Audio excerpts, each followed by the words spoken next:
107의 문제입니다. 회사 이름은 파세상에. 회사 이름은 파세상에 107의 문제예요. 자, 1월 30일에 1번 문제부터 보겠습니다. 1월 31일. 오늘 물산에 1월 30일 현재 외상매출금 잔액이 전부 보통예금 계좌로 입금되었다. 거래처 원장을 조회해서 입력할 것 이렇게 나와 있습니다. 자, 일단 계정 과목 먼저 제가 정리를 해드릴게요. 차면에 보통예금, 대면에 외상매출금. 중요한 거는 여기에 거래처가 뭐가 나와 있어요? 거래처가 주식회사 오늘물산이 나와 있죠. 여기 반드시 입력할 때 오늘물산이 들어가줘야 됩니다. 이름만 들어가면 안 되고 뭐가 들어가야 된다고요? 코드가 들어가줘야 돼요. 자, 그러면 거래처 원장에서 조회를 하라고 그랬어요. 여러분들 거래처 원장 클릭 한번 해보겠습니다. 장부관리 첫 번째 있어요. 장부관리 첫 번째 보시면은 거래처 원장 클릭하시고 오늘 날짜가 1월 31일이잖아요. 그쵸? 0131 0131 계정 과목은 108번 외상매출금. 거래처 그냥 엔터 치셔도 돼. 거래처 선택 안 하고 엔터 치시면 다 나오죠. 거기에서 오늘물산의 잔액을 보시면 되죠. 얼마라고 나와 있습니까? 770만원 나와 있죠. 770만원. 그래서 차면에 보통예금이 770, 대면에 외상매출금이 770만원 이렇게 가시면 돼요. 자, 두 번째 3월 15일 날짜. 3월 15일 날짜 보시면 정기 주주총회에서 주식 배당 1,000만원, 현금 배당 2,000만원을 실시하기로 결의를 했습니다. 2월 이익잉여금이 자 375번으로 있어요. 사용하고 현금 배당금의 10% 이익준비금으로 적립한다라고 나와 있어요. 여러분 이 분기에는 배당금을 주는 게 아니죠. 그냥 배당금을 주기로 합의를 본 거죠, 그치? 분기 어떻게 주시면 되냐면 차면에 2월 이익잉여금, 차면에 2월 이익잉여금, 그리고 자 현금 배당금이 얼마라고 그랬어? 주식 배당금이 1,000만원 나와 있죠? 주식 배당금은 뭐라고 하느냐면 미교부 주식 배당금이라는 말을 써요. 미교부 주식 배당금 1,000만원 이렇게. 현금 배당금 2,000만원이래요. 얘는 미지급이란 말 써요. 미지급 배당금이 2,000만원. 그리고 현금 배당금의 10%를 이익준비금으로 적립한다라고 그랬으니까 이익준비금. 여러분 현금 배당금이 2,000만원이죠. 2,000만원의 10%면 얼마지? 200만원. 이렇게 다 더해서 3,200만원 처분하는 겁니다. 다 더해서 3,200만원 처분하는 거야. 차분에 2월 이익잉여금이 3,200, 대면에 주식 배당금을 처리하는 계정 과목은 미교부 주식 배당금, 현금 배당금을 처리하는 계정 과목은 미지급 배당금, 그리고 미지급 배당금의 10% 이익준비금이에요. 그럼 여기서 잠깐만 그냥 단어 설명인데 교부를 하지 않았다. 그죠? 교부를 하지 않았다. 미교부. 지급을 하지 않았다. 미지급. 우리 현금일 때만 지급이란 말 쓰는 거예요. 현금일 때만. 그래서 아직 지급하지 않았으니까 미지급인 거야. 현금이 아닌, 여기 봐요. 현금이 아닌 주식, 어음, 수표 이런 것들은 교부하다라는 말을 쓰는 거예요. 그래서 미교부라는 말을 쓰는데 그럼 뭘 미교부했느냐? 주식을. 그래서 미교부 주식 배당금 이런 말 쓰는 거야. 현금일 때만 지급, 현금이 아닌 증서는 어떤 말 쓰는 거라고요? 교부. 주식이나 어음이나 수표 이런 증서는 교부라는 말을 쓰는 거예요. 그래서 미교부라는 말을 쓰는 겁니다. 자, 그 다음에 이제 3월 15일 다음에 4월 21일 날짜네요. 4월 21일. 뭐가 이렇게 복잡한지, 그죠? 자, 외상매출금으로 계산한 해외 매출처인 뭐라고 있는 겨? 그죠? 이 뭐냐? 어쨌든 매출처인 외화 외상매출 23,000달러 전액을 회수와 동시에 즉시 원화로 환가해서 보통예금에 입금하였다. 환율은 다음과 같다. 원화로 환가를 해서 보통예금으로 들어왔어요. 차변에 보통예금, 대변에 외상매출금. 그리고 일단 결론부터 외상매출금에 거래처가 들어가야 됩니다. 시택 이렇게 거래처가 들어가줘야 돼요. 시택사 거래처가 들어가야 되고요. 금액은 어떻게 결정을 하면 될까? 일단은 환율이 두 개 나와 있죠. 첫 번째 환율이 뭐예요? 외상매출금을 인식했을 때 적용 환율이 1280원 나와 있잖아. 맞잖아, 그죠? 시텍사한테 파는 게 몇 달러 팔았어요? 23,000달러 팔았죠, 그쵸? 곱해볼래? 23,000달러 곱하기 1280원 해봐, 선혜가. 23,000달러 곱하기 1280원. 그게 외상매출금의 금액이 얼마야? 2,944만 2,944만 원? 네. 44? 네. 44만 원. 차변에 보통 예금은 얼마에 들어왔다고 그랬어요? 1220원에 들어왔죠? 1220원 곱하기 23,000달러 해봐. 1220원 곱하기 23,000달러면 얼마? 2,800 6만 원? 네. 2,800, 060? 네. 이렇게. 그럼 적게 들어왔잖아, 그쵸? 적게 들어왔을 때 손해를 봤단 말이죠. 처리하는 계정 과목이 외환차손이 되는 거예요. 외환차손. 반대로 이익을 얻었으면 외환차익이라고 하겠지만, 그래서 외환차손은 얼마가 될까요? 그러면은 138만 원? 네. 138만 원. 외환차손은 138만 원. 이렇게 분개를 해주시면 되고요. 외상매출금에 거래처 시텍사가 들어가야 된다는 거 알아두시면 됩니다. 자, 4번 문제를 보시면 8월 5일 날짜예요. 8월 5일 날짜. 단기 매매 차익을 얻을 목적으로 만구의 주식 100주를 만원에 처분하고, 단기 매매 차익을 얻을 목적으로 보유하고 있는 만구의 주식 100주를 1주당 만원에 처분하고, 수수료 만원을 차감한 금액은 보통 예금 계좌로 입금됐습니다. 취득원가는 5,000원이다. 돈 들어왔어요. 참여나 보통 예금. 얼마 들어왔을까? 이거부터 따져봐. 보통 예금. 여러분 100주 곱하기 만원. 100주 곱하기 만원이면 100만원이죠. 근데 수수료 얼마 뗐어요? 만원 뗐죠. 그러면 얼마? 99만원이 들어와요. 대변에 단기 매매 증권. 대변에 단기 매매 증권. 100주의 취득원가 얼마라고 나와 있습니까? 5,000원 이렇게 나와 있죠, 그쵸? 다시 한번 100주의 취득원가는 5,000원, 50만 원이었네요. 50만 원. 그럼 결국 여기 볼까? 50만 원짜리 팔고 얼마 받았어요? 99만 원 받았으니까 49만 원이 이익입니다. 단기 매매 증권 처분이익.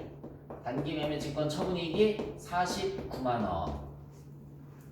처분 시에는 수수료 비용이 나오는 게 아니야. 이익에서 차감하는 거예요. 원래는 잘 봐요. 원래는 50만 원짜리 100만 원에 팔았던 거잖아. 50만 원이 이익이잖아. 근데 수수료 떼고 받은 만큼 이익이 줄어들겠죠, 그쵸? 그래서 참고로 취득 시에는 이렇게 분개를 하죠. 취득 시에는 잘 봐요. 취득 시에는 단기 매매 증권 이렇게 수수료 비용을 써요. 수수료 비용을 씁니다. 단기 매매 증권 100원, 수수료 비용 10원, 대변에 현금이 110원. 이런 식으로 분개를 해줘요. 취득했을 때는 수수료 비용을 따로 써요. 그런데 처분했을 때는 절대로 수수료 비용을 쓰는 게 아닙니다. 다른 것도 마찬가지예요. 그래서 취득했을 때는 수수료 비용을 따로 썼지만 처분했을 때는 수수료 비용을 쓰는 게 아니야. 수수료 비용만큼 이익이 줄어드는 거예요. 그래서 단기 매매 증권 처분이익이 50만 원이 아니라 얼마가 된다고요? 49만 원이 되는 겁니다. 요거 많이들 혼란스러워하니까 꼭 기억을 해주셨으면 좋겠고요. 5번 문제 보겠습니다. 9월 2일 날짜네요. 9월 2일 날짜. 자, 사무실을 임차하기 위해서 8월 2일에 체결한 임대차 계약의 보증금 잔액을 보통예금에서 이체를 했습니다. 다음은 임대차 계약서 일부이다라고 나와 있어요. 보증금이 얼마예요? 1,000만 원이고요. 계약금 100만 원을 줬고 잔금 900만 원을 9월 2일에 주는 겁니다. 여러분 8월 2일 날짜 일반전표 잠깐만 들어가 볼까? 일반전표 8월 2일 날짜를 들어가 보세요. 거기 날짜가 나와 있으면 그 날짜 들어가 보면 돼. 일반전표 8월 2일 날짜. 그랬더니 8월 2일 날짜 들어가시면 선급금이 얼마라고 나와 있어요? 100만 원 나와 있잖아요. 해리움. 그쵸? 찾았어요? 네. 일반전표 8월 2일 날짜에 가서 보시면은 해리움이 선급금이 이렇게 처리된 걸 보실 수 있습니다. 자, 이제 9월 2일 날짜 분개하면 차변의 임차 보증금. 차변의 임차 보증금. 보증금 총액이 원래 얼마야? 1,000만 원이죠. 차변의 임차 보증금 1,000만 원. 줘야 되는데 미리 준 계약금이 선급금이 100만 원 있고요. 나머지 요번에 어디에서 지급했어요? 보통예금에서 지급하였다. 대변에 보통예금이 900만 원이 갑니다. 자, 여기 거래처 임차보증금, 선급금 모두 뭐가 들어가야 되냐면 해리움이라는 거래처가 다 들어가 줘야 돼요. 여기도 해리움 코드번호가 들어가 줘야 되는 겁니다. 여기도 마찬가지 해리움 코드번호가 반드시 들어가 줘야 된다. 코드 이름만 들어가면 틀려요. 코드가 들어가야 되는 겁니다. 그래서 우리 분기할 때 오늘이 9월 2일이야. 근데 지문에서 8월 2일이라는 새로운 날짜가 있잖아요. 그렇죠? 그럼 반드시 그 날짜를 들어가서 주의를 한번 해보시면 됩니다. 자, 이제 메인 매출전표 한번 보도록 할게요. 메인 매출전표.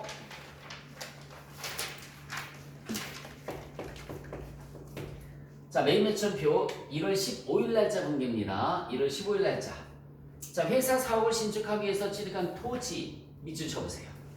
토지 밑줄 쳤죠? 중개 수수료에 대해서 부동산 중개법인으로부터 아래에 전자세금 계산서를 수취하였다. 전자세금 계산서 밑줄 쳐주시고요. 자, 우리 토지와 전자세금 계산서가 나왔죠, 그렇죠? 54번의 불공입니다. 54번의 불공 혼합이에요. 혼합. 불공제 사유는 토지 자본적 지출입니다. 토지의 자본적 지출, 불공제 사유는 토지 관련된 전자세금 계산서는 공제를 못 받아요. 그래서 토목공사라고 하는 거 있잖아요. 토목공사, 그 다음에 땅 사면서 공인중개사 수수료 주는 거 다 땅값에 들어가긴 하는데 매입세 공제는 못 받아요. 그래서 분계를 어떻게 해주시면 되느냐면 차변에 토지, 수수료 비용이 아니에요. 그 공인중개사 수수료도 땅값에 들어가는 겁니다. 금액은 얼마? 1,100만 원. 부가세 포함해서. 대변에 돈 아직 안 줬네. 미지급금이에요. 미지급금이 얼마가 되느냐면 1,100만 원. 차변에 토지 1,100만 원, 대변에 미지급금 1,100만 원입니다. 3월 30 날짜.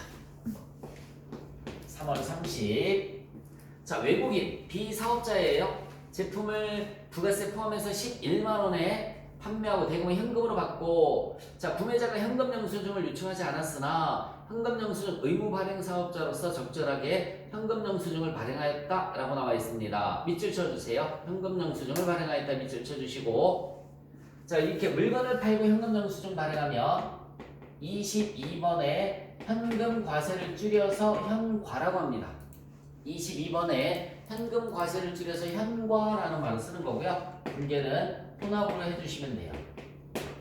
대변에 뭐 팔았어요? 제품을 팔았습니다. 제품 매출. 대변에 제품 매출 10만원. VT의 수금.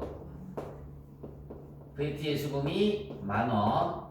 차변에는 대금은 현금으로 수령을 했다라고 나와 있으니까 현금이 11만원. 현금이 11만원. 다시 한번. 대변에 제품 매출 10만원, 대변에 부가세 예수금이 만원, 차변에 현금이 11만원입니다. 3번 7월 20. 자, 제품 판매 계약을 체결하고 판매대금 1,650만원, 부가세 포함이에요. 부가세 포함해서 1,650만원을 보통예금 계좌로 입금 받은 후에 전자세금 계산서를 발급했습니다. 근데 있잖아.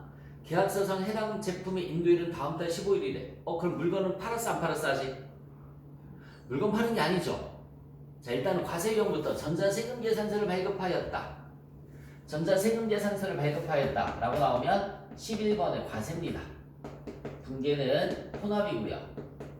11번의 과세, 분계는 혼합. 물건을 넘기기 전에 미리 받은 거 선수금이라고 하죠. 다행히 세금 계산서에 선수금이라고 나와 있어, 그치? 그래서 대변의 선수금, 대변의 선수금이 1,500. VAT 예수금이에요. VAT 예수금 150. VAT 예수금 150. 차변에는 보통예금 계좌로 입금을 받았으니까 차변에 보통예금이 1,650. 그래서 그 세금 계산서에 친절하게 선수금이라고 써있지만 안 써있어도 이거 선수금이라는 걸 알 수 있어야 되겠죠. 물건은 다음 달에 인도하기로 했다. 그럼 뭐야? 물건 팔기 전에 돈을 미리 받은 거구나. 선수금 이렇게 여러분들이 알 수 있어야 됩니다. 자, 4번 문제 8월 20 날짜예요. 8월 20. 자, 미국에 소재한 해외 매출처인 몽키에게 제품을 직수출하고 밑줄 쳐주세요. 직수출. 16번의 수출입니다. 16번의 수출 외상거래 외상 하지 말자고 그랬죠? 그냥 무조건 뭘로도 하자고 그랬어요? 혼합. 16번의 수출 혼합거래고요. 수출은 영세율이잖아, 그치? 이거 영세율 유형 직수출 직접 수출 선택해 주셔야 돼요. 직접 수출 영세율 유형 직접 수출 선택해 주셔야 됩니다. 자, 대변의 제품 매출 얼마에 수출을 했대요? 500만 원. 판매 대금은 아직 못 받았어요. 그러니까 외상 매출금이 되겠죠. 제품 매출 500만 원. 차변의 외상 매출금. 차변의 외상 매출금이 500만 원입니다. 16번의 수출. 외상 거래해도 되는데 그냥 하나로 통일해서 혼합 이렇게 한 거예요. 외상했다, 혼합했다, 현금했다 그러면 많이 여러분들 혼란스러워할까봐. 자, 9월 12일 날짜입니다. 사무실 임대인으로부터 받은 전자세금 계산서이다. 세금 계산서에 기재된 품목별 계정값으로 각각 회계 처리해라. 일단은 여러분 전자세금 계산서이다. 밑줄 쳐볼까요?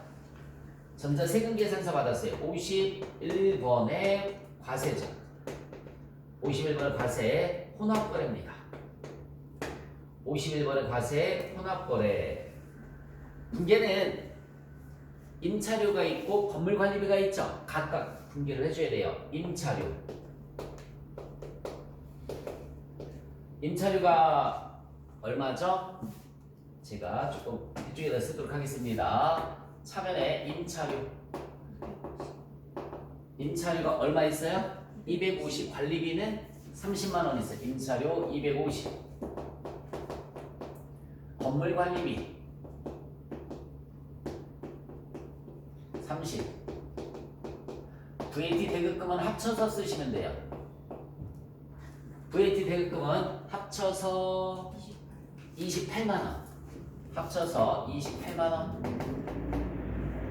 대변에 돈 아직 안 줬으니까 뭐라고 하죠? 미지급금. 돈 아직 안 줬으니까 대변에 미지급금 다 합치면 308만 원이 됩니다. 308만 원. 이렇게. 자, 우리 107회 문제에서는 요거 주식 팔았을 때 수수료 비용 쓴다 안 쓴다? 안 쓴다. 처분이익이 줄어든단 말이에요. 여기 수수료 비용 쓰는 거 아니에요? 만약에 수수료 비용을 쓰면 처분이익이 50이 되잖아, 그치? 의미가 없어요. 그래서 수수료 비용 절대 쓰지 않는다. 처분이익에서 차감하는 거예요. 근데 취득 시에는 수수료 비용을 이렇게 쓰죠. 취득 시의 수수료 비용은 요거 984번 영업의 비용 코드 요거 정말 중요했던 거고요. 그 다음에 이익 처분했을 때 분계 요거 기억을 해주시면 되겠습니다. 107회까지 풀어봤습니다.